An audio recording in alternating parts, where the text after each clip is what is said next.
চিঠি না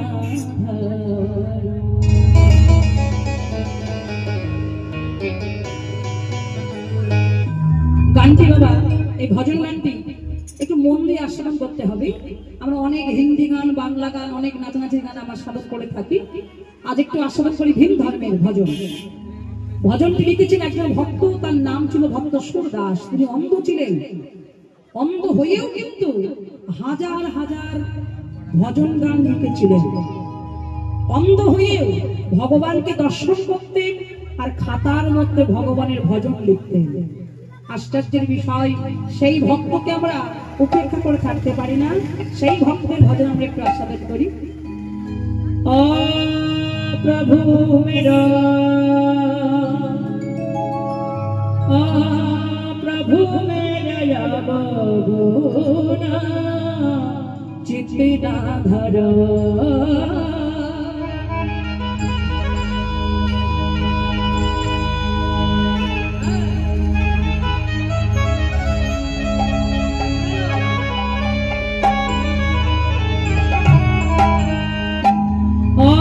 प्रभु मेरे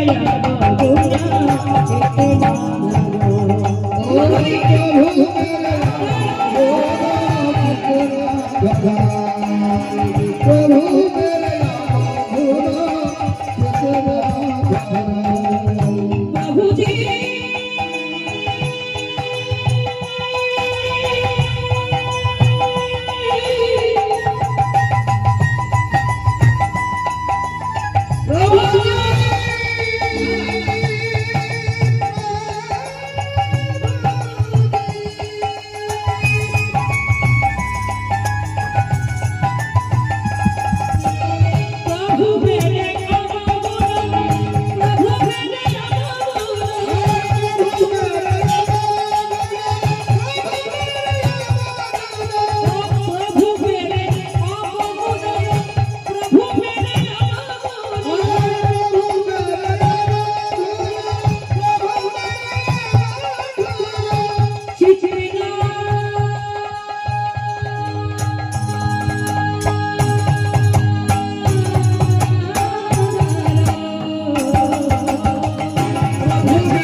हाथ दिए मारामारी करते पारे, हाथ दिए टाका गुनते पारी, हाथ दिए सुंदर रान्ना करते पारी, सबकिছু করব তার মধ্যে কৃষ্ণ নামে সবাই তাই।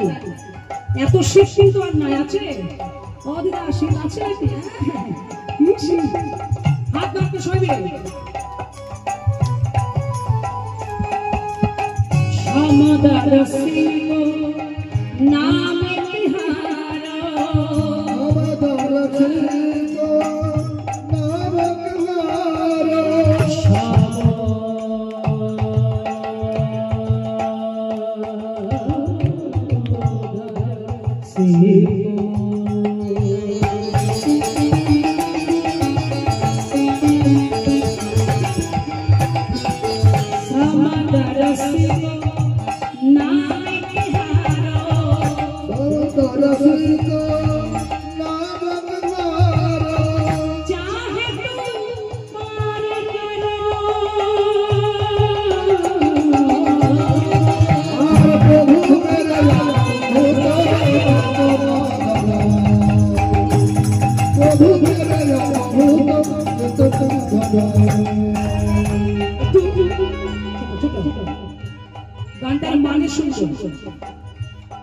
ও প্রভু মেরো, মেরো মানে আমার, ও প্রভু আমার অবগুণ, অর্থাৎ গুণের বিপরীত শব্দ অবগুণ।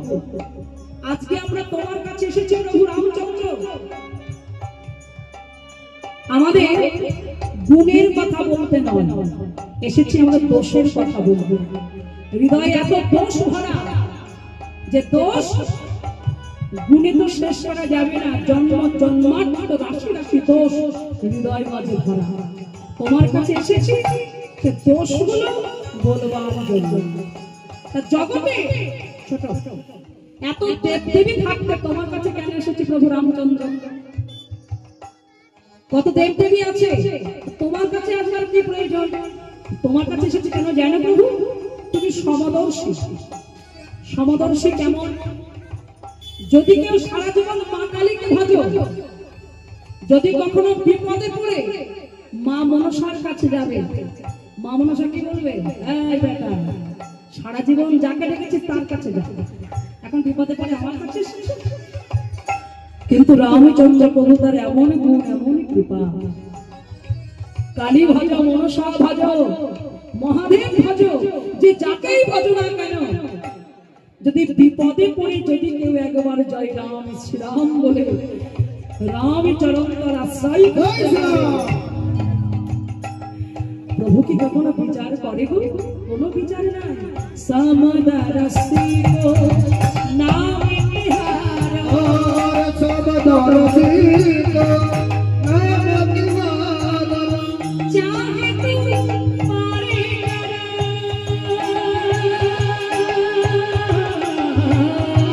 প্রভু মেরে প্রভু মেরে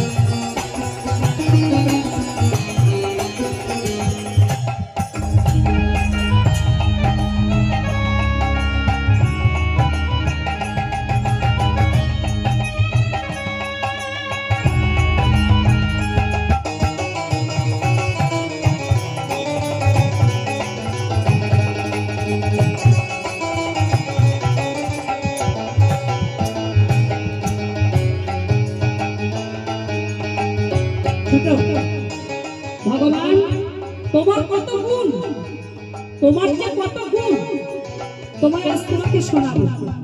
শোনো ভগবান, তোমার কত গুণ। এক লুহায় পূজা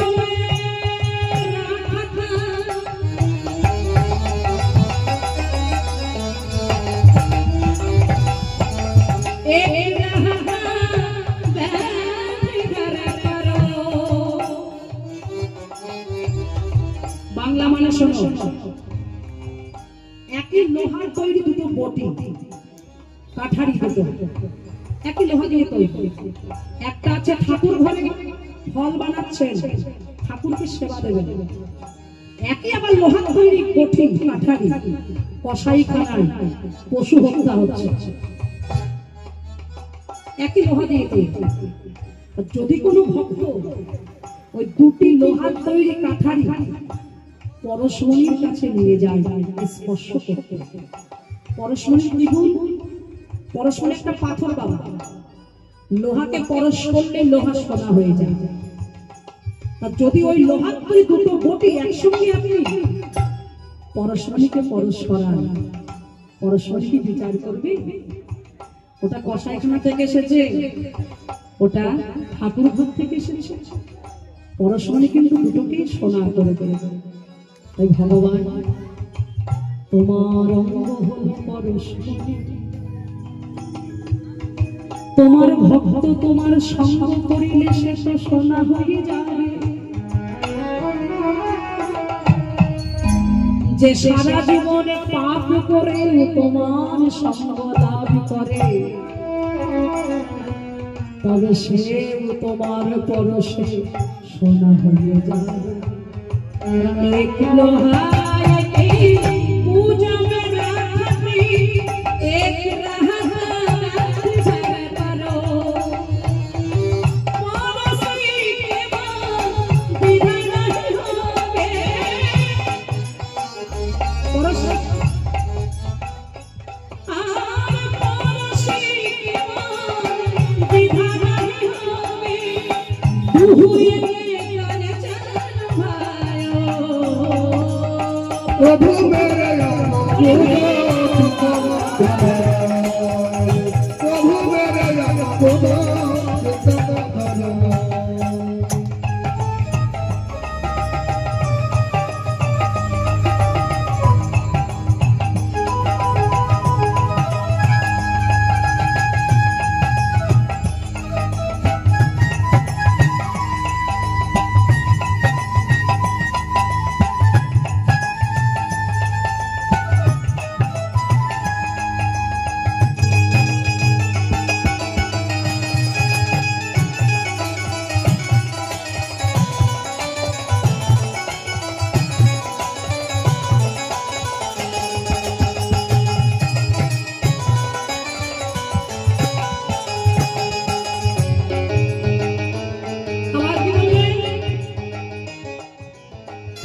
एक नदिया एक नरक कहावत मैंने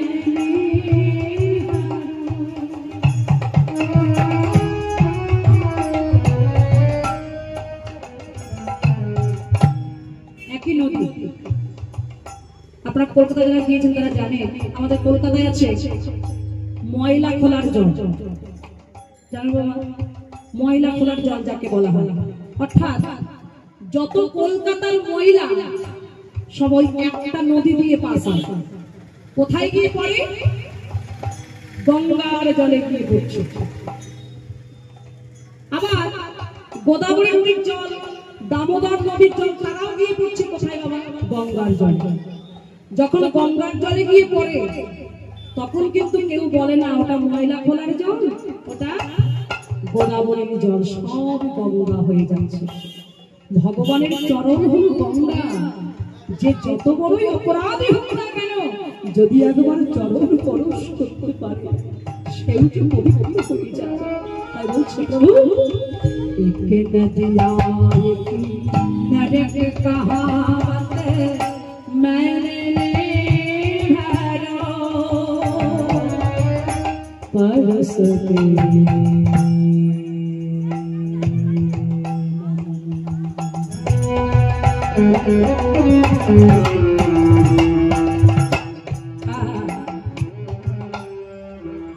एक नदी एक नदिया एक नरक कहावत मैंने जब एक बरन भयो गंगा सुरी सुरी नाम भायो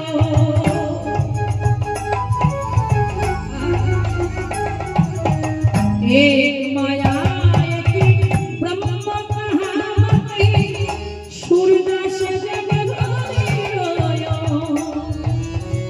अज्ञानी से भेदे नहीं होवे अज्ञानी से भेदे नहीं होवे। যিনি বাবা এই গানটা লিখেছেন প্রথমে বলেছিলাম তার নাম সুরদাস। তিনি অন্ধ ছিলেন। তার একটুখানি গুণ বলবো, কেমন গুণ শোনো। বৃন্দাবনে আছে মদন মোহন মন্দির। মদন মোহন মন্দিরে বাবা প্রত্যেকদিন মদন গোপালকে কেমন সাজানো হতো, এক এক দিন এক এক রকম সিঙ্গার করা হতো, একই বসন একই অলংকার প্রত্যেকদিন করানো হতো না। কেমন সাজানো হতো। সুরদাস অন্ধ ছিলেন কিন্তু অপ্রাকৃত দর্শন করতেন আর ভজন গীতি লিখতেন আর ভজন গান সবাইকে গান দিয়ে শোনাতেন। মন্দিরের বাবাজি মনে মনে ভাবে বেটা অন্ধ না, দেখতে পায়, ও ভান করে, ওর নাম যশ হচ্ছে, ওর নাম যশের জন্য ভান করছে। এক কাজ করি, কালকে কি উচিত শিক্ষা দেব, কালকে ওকে সবার সামনে উচিত শিক্ষা দেব। এখন কি করেছে মা, পরের দিন মদন গোপালকে শৃঙ্গার করে আজকে বাবাজি আর কপাটটা খুলে দেয় নাই, কপাটটা বন্ধ করে রেখে দিয়েছে। রেখে দিয়ে অনেক ভক্ত সমাগম, সবার সামনে বলছে সুরদাস গান গান গান গান, কেমন তোমার মদন গোপালকে সাজিয়েছি, আজকে ভজন গাও শুনি আমরা। সুরদাস মাথা নিচু করে মৃদু মৃদু হাসছে, বলছে না বাবাজি আজকে বলা যাবে না, আজকে গান গাওয়া যাবে না, লজ্জার বিষয়। বলছে গান গাবে কি করে, দরজা বন্ধ তো আছে, কপাট বন্ধ করা, তুমি দেখতে পাচ্ছ না, তাই তুমি গান গাইতে পারছো না। আজ তোমার চালাকি সবার সামনে আজকে প্রকাশ করে দেবে। সুরদাস নয়ন মুদ্রিত, অন্ধ তো। সুরদাস বলছে বাবাজি তবে আমি গান গাইব? হ্যাঁ গাও, গান তোমাকে গাইতে হবে, গাও দেখি। সুরদাস বলছেন প্রভু আজ মদন গোপালকে সুন্দর করে সাজানো হয়েছে, ও বাবাজি মাথায় তুমি মোহর চূড়া দিয়েছ, হস্তে তুমি মোহর মুরলি দিয়েছ, হস্তে তুমি মোহর মুরলি দিয়েছ, চরণে নূপুর দিয়েছ, কোমরে সোনার ধরা দিয়েছ, কিন্তু বাবাজি আজকে তুমি মদন গোপালে বসন পরাও না, বসনটাই তো আজকে তুমি পরাও না। গোপাল তো বালক হয়ে দাঁড়িয়ে আছে, বাবাজি ছুটে গিয়ে সুরদাসের চরণ দুখানে মুখে জড়াই ধরেছে। বলে বলছি সুরদাস আমরা চোখে দেখতে পাই কিন্তু ভগবানকে দর্শন পেলাম না, আর তুমি অন্ধ হয়ে কেমন করে ভগবানকে দর্শন করো? তোমার মতো ভক্তকে জগতে কেউ আছে সুরদাস?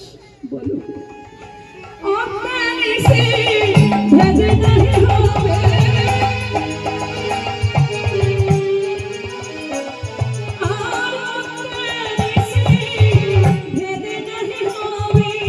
হবে,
সকলে বাহু তুলে বলবেন ভগবান রামচন্দ্র কি, সীতাপতি রামচন্দ্র কি, অযোধ্যা রাজা ভগবান রামচন্দ্র কি, পিতৃ